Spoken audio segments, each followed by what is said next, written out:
What's up guys, it's Allison. I decided it would be fun to make butterbeer, and I think I'm going to do a series of videos of like Halloween food. I'm going to make graveyard guacamole and butterbeer fudge, and if I can think of anything else, maybe some other Halloween foods this week since it's so close to Halloween.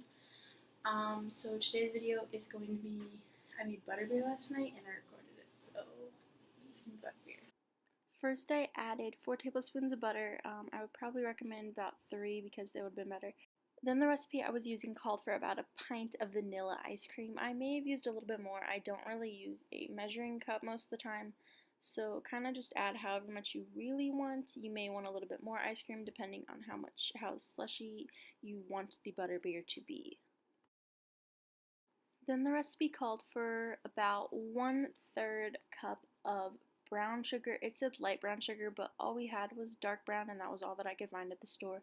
So that's what I'm using here. I don't think it really makes a difference. I think the brown sugar may have made the ice cream a little bit sweeter.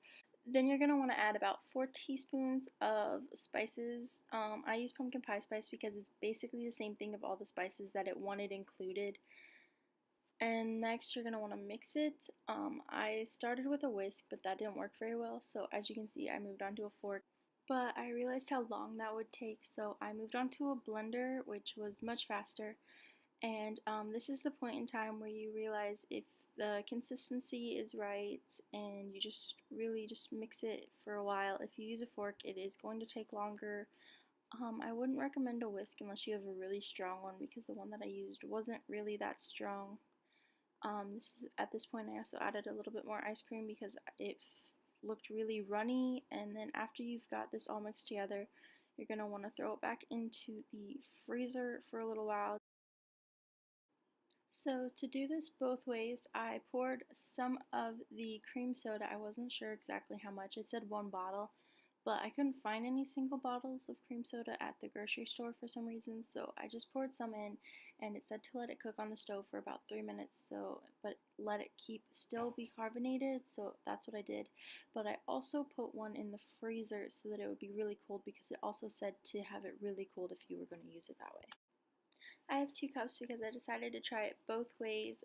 The recipe said hot, but I decided to try it cold as well, because when I read down farther, this person said that they liked the cream soda better when it was cold in this butterbeer. So first you're going to want to add a little bit of your ice cream mixture. I should have let mine freeze a little bit longer, but you're going to put a little bit into each of the cups, however much you want really. And then you're going to pour the however much cream soda you want over each of the ice cream mixtures, and then that's really about it. It was really interesting. I've never had butterbeer like officially at the Wizarding World, so I can't be like a total critique of it, but it wasn't horrible. And I mean, I probably should have mixed the ice cream mixture a little longer, maybe froze it a little bit longer. And I definitely, hands down, would choose the cold cream soda over the hot cream soda. So that's it for this video. I'll see you guys next time. Bye!